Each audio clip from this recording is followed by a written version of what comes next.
Na pozícii vedúceho ski patroly robím od roku 2016. No a v podstate nie len mojou, ale aj úlohou ostatných mojich kolegov je predovšetkým dohliadať a kontrolovať bezpečnosť na zjazdovkách. Koľko vás takto slúži na tomto stredisku v Jasnej? Sezónnych zamestnancov na zimu je nás 6, 5 na severe, 1 na juhu a plus máme dobrovoľných ski patrolov 10 chlapov. V podstate o 7 ráno štartujeme z Bielej púte, vezieme sa na Chopok a odtiaľ to už potom vlastne ešte pred spustením zjazdoviek ich kontrolujeme, či náhodou nie sú nejaké prekážky, ako ja neviem, po silnom vetre nejaké spadané stromy, prípadne či niekde netrčí skala a podobne. Čiže skontrolujeme zjazdovky, pokiaľ sú zjazdné, tak ich označíme ako zjazdné, tým pádom môžeme ísť od 8:30 do plnej prevádzky.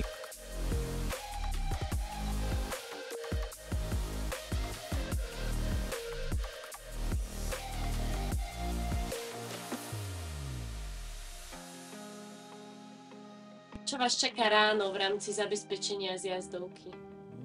Kontrolovať stav zjazdovky, ako sa upravila v noci, či tam nie sú dáke prekážky, očistiť značenie, vyznačiť nebezpečné miesta, križovatky.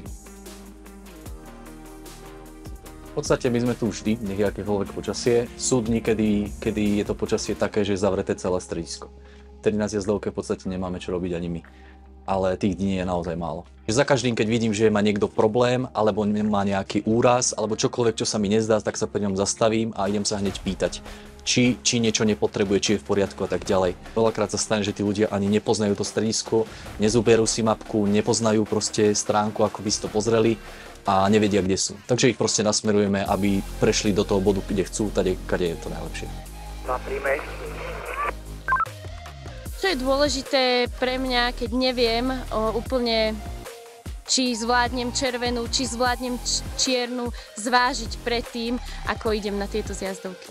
Jednoznačne už tá čierna znamená, že je toto najťažšie, čo tu môže byť v stredisku a preto každý lyžiar skôr, než sa vyberie či už na červenú, čo je mierne ťažká zjazdovka, by mal zvážiť svoje technické a teda lyžiarske schopnosti. 3 veci, ktoré by mal dodržiavať každý na zjazdovke.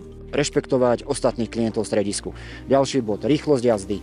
Veľa lyžiarov, ktorí si myslia o sebe, že vedia lyžovať, tak a nevedia lyžovať, proste jazdia príliš rýchlo. Rešpektovanie banerov, ako je križovatka alebo spomal na dojazde zjazdoviek. Ale asi to najdôležitejšie z toho značenia je uzavretie zjazdovky.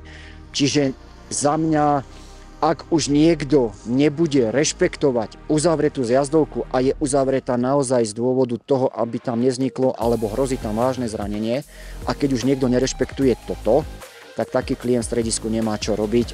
Stane sa mi, že predsa som neodhľadla svoje možnosti lyžiarske, schopnosti a vyberiem sa na tú čiernu. Ale po pár metroch viem, že to nezvládam. Horská záchranná služba nie je taxislužba, ktorá chodí po zjazdovkách a zváža ľudí, pretože v polke kopca alebo na začiatku kopca zistili, že čierna zjazdovka je nad ich sily. V takom prípade je najlepšie vypnúť si lyže a po krajičku alebo poza zábrany, poza plot vykráčať znova na vrcholovú stanicu, nastúpiť na lanovku a lanovkou sa spustiť nadol.